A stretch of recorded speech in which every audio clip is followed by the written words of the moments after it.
এটা হলো মূল ফটক। তো আমি এখন উপরে যাচ্ছি।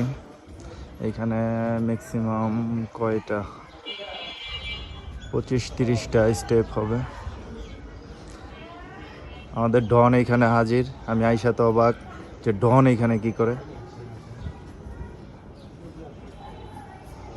কত মুবারকের একটু দেয়া সৌভাগ্য হয়েছে আমাদের, আসলে সৌভাগ্য তো তারপরেই হয়, তাই ওটা কবুল হয় ইনশাল্লাহ।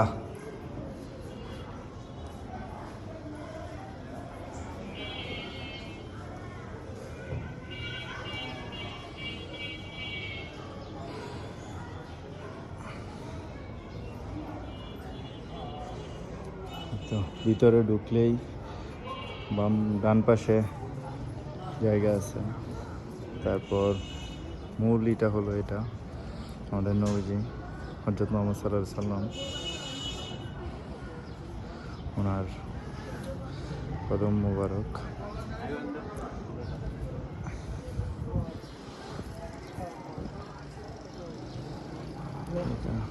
উপরে বের হওয়ার সময় ইটা লোকে আসে।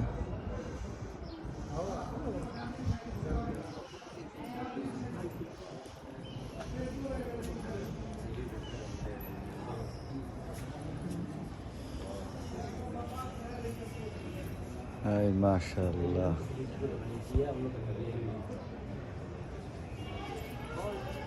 আর আমরা সামনে আসলেই হাতের ডান পাশে যে ইটা আছে, এটাই হলো আমাদের নবীজি কদম মুবারকের যে ইটা, ওইটা পদচিহ্ন আছে ভিতরে।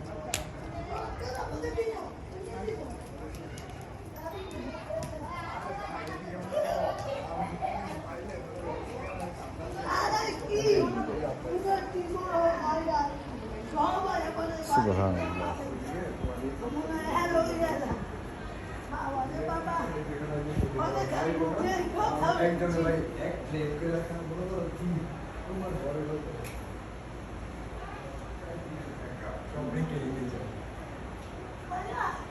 মানে মনে করো তুমি আমি হলো খাদেম সাহেবের ছেলে, বের হয়ে গেল মাত্র।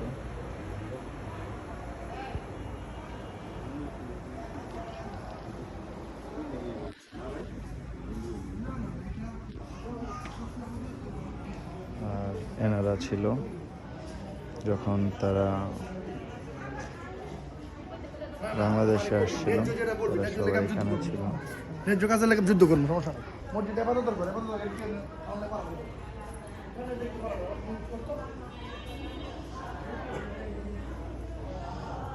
এইখানে হলো বাবা হযরত কামাল শাহ, ওনার মাজার।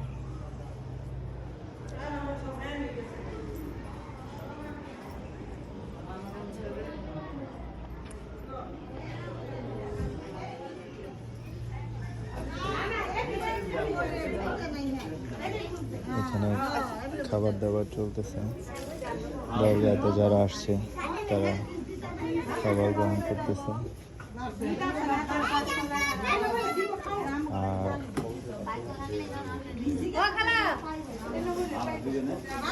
আর উনি হলো প্রধান ছিল হযরত শাহ সৈয়দ বোরহানউদ্দিন।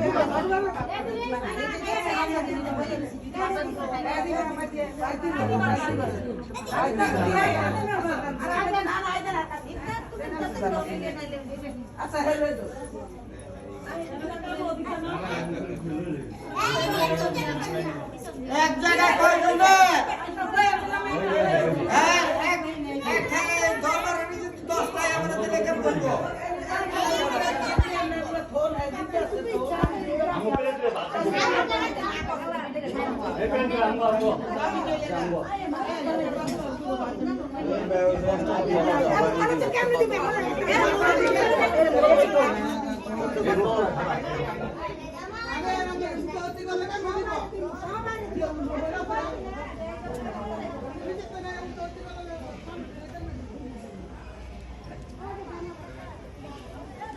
আর এটা হলো একদম মাজারের দক্ষিণ পাশে।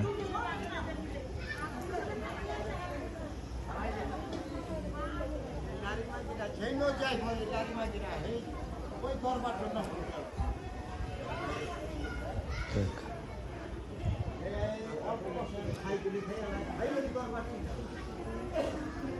এটা একটা টিলার উপরে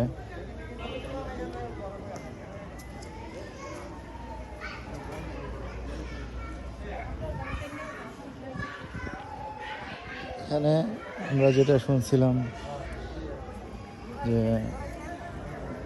80 বিঘা জমি ই করছিল, তো ওই 80 বিঘা জমি থেকে এখন অল্প একটু জমি আছে, বাকি মনে হয় সবগুলা আশেপাশে দখল হয়ে গেছে। এই তো আমরা আসলাম, ওটা ওই যে হ্যাঁ ওইল গিয়া মেইন ছিল, আর মাঝারি ছিল, ওটাই তো দেখানো। চলো তাহলে আমরা আস্তে আস্তে ওকে, আল্লাহ হাফেজ। বাই।